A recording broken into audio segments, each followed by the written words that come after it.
আগত পৰাই আমি মন্ত্ৰীটো আমাৰ কাৰণে বেলাসেনি गोजोन हामलायनाय जासिहरनाय थाबाय আমাক बयनिसिमबो লাগে বিটিসি উন্নতি আমাক লাগে एकदम বিটিসি माबा সকলো জাতি हाखु জনগোষ্ঠীৰ दाखु ज्राम ज्राम जितु हानानै थांबाय আশা আকাংক্ষা दुब्लियाव माइ हागासिनो সেইবিলাক दंमोन যাতে আমি दंमोन পূৰণ কৰিব পাৰে दुब्लिया जोंनिया ইয়াৰ কাৰণেহে আমি এক নম্বৰ প্ৰায়ৰিটি দি माइया পেলাই আমি কাম কৰিছোঁ मोनग्लांजोब्बाय हागासिनो दंमोन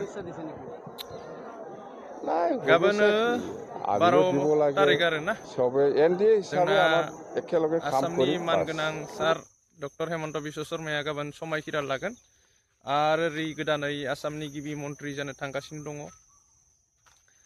दानिया खोथाया मोननैसो बेसो जादों UPPL नि जितु सोद्रोमाफोरा सेला बेलाफोरा फेसबुक बायदिसिना इउटुब ससियेल मिडियाफोराव गोब्राम लायगासिनो दङ BPF आ थगायजाबाय जेबो खामानि गैला 10 जन देरहादोंबाबो खामानि गैला 14 जन देरहादोंबाबो खामानि गैला थगायजाबाय बिसोरो मन्त्रि मोननाय नंला सेवलि मेडामा मन्त्रि बिबायनानै गाबलाबायगासिनो दं एसेबां बायदि बायदि बुंलागासिनो दं आरोना बिथांमोना मा साननाय फैयो खर'आव जायखिजाया गावसोर दे जेनबाय बेखौ बिथांमोना थालानो गैला गुबुननि मन्त्रि बिनाय मन्त्रि मोननाय मोनिखौ लानानैसो दावराव दावसि खालामनायनि माने लाहार फाहार आरो बेनिखायनो इलेक्सन जायोबा UPPL फोरा जेनबाय थायो आरोना बिथांमोना गावसोरो माबोरै दं गावसोरनि हालोदा माबायदि अबस्था जानानै दं बबे लामाथिं मोनफैखो बेखौ बिथांमोना जेबो साना बिथांमोना अराय सम गुबुननिखौ सानो आरोना गुबुननि खोथाखौसो बांसिन बांसावो मोनसे खोथा दिनै BPF निफ्राय 10 जन गाहाम MLA देरहानो हाबाय आरो BPF आ जितु BJP हानजाजों NDA जों एलायन्स जानानै इलेक्सनखौ गेलेदो आरोना आसाम बिधान सभानि इलेक्सनखौ एलायन्स जानानै गेलेदो बेहाय नोंथांमोना जायफोरा UPPL निफोरा सानदों BPF निफ्राय सासेबो मन्त्रि मोननाय नङा बा BPF आ जेबो खामानि गैला जेबो बाहागो गैला बेहाय बेफोरबायदि साननाया जोबोद गोरोन्थि दै मानो होनबा जेब्ला मोनसे एलायन्स जानानै इलेक्सनखौ गेलेयो एलायन्स जानानै जेब्ला जुजियो बेहाय सिं जोबोर खोथा हाबनानै थायो बिथाङा गाव हारसिंनो माने सरकार दानो हानाय खेमता थाबाबो बिथाङा उननि जितु भबिष्यतनि थाखाय लाफाथारनांगोन लोगो लानांगोन बिथाङा AJP खौ लानानै इलेक्सनखौ गेलेदो जोंनि BPF सरकारखौबो लानानै इलेक्सनखौ गेलेदो एलायन्स होननानै बिनिखायनो गाव माने लार्जेस्ट जितु माबाखौ मोननानै लार्जेस्ट नाम्बार मोननानै जुदि सरकार दानो हानाय लामासिम फैनानै गुबुन फिसा दोलोफोरखौ आंनो नांला होनबाथ' जायाना बेयो पलिटिक्स जायाना पलिटिक्सआ बेफोरबायदि बुस्थु नङा UPPL निफोरा अराय सम गुबुननि जितु गाज्रि बेखौसो साननो टाइम मोनो गावसोर मबे हालोदाव मोनफैखो चरन बर'आ मन्त्रि मोनगोन ना मोना सोरबा रिहन दैमारि सारा मन्त्रि मोनला चरन बर' सारा जेबो मोनला जेबो गैला BPF हानजाया माने हारसिं देरहानो हादोंबाबो जेबो खामानियाव फैला मानो फैया जानो निस्सय फैगोन इलेक्सन गेलेनानै देरहादों जिहेतु बिथाङा माने मा होनो आरोना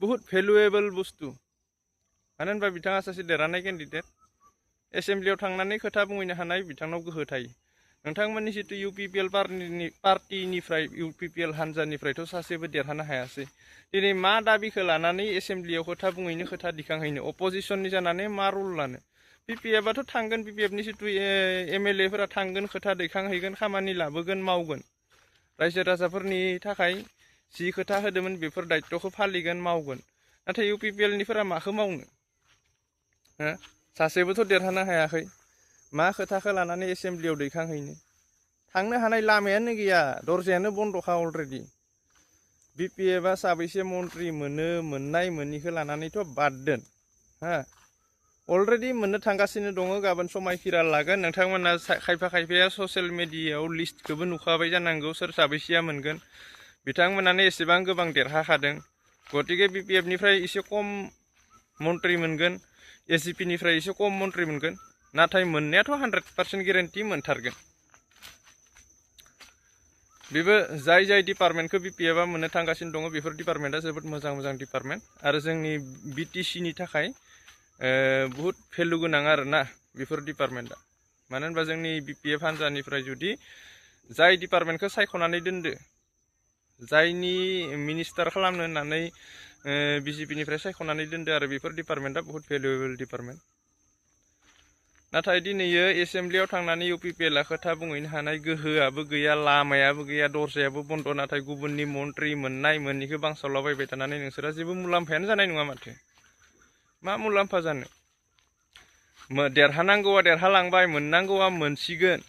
नोंथांमोना बखिनो खर' आरो बांद्राय गरम जाबावगोन।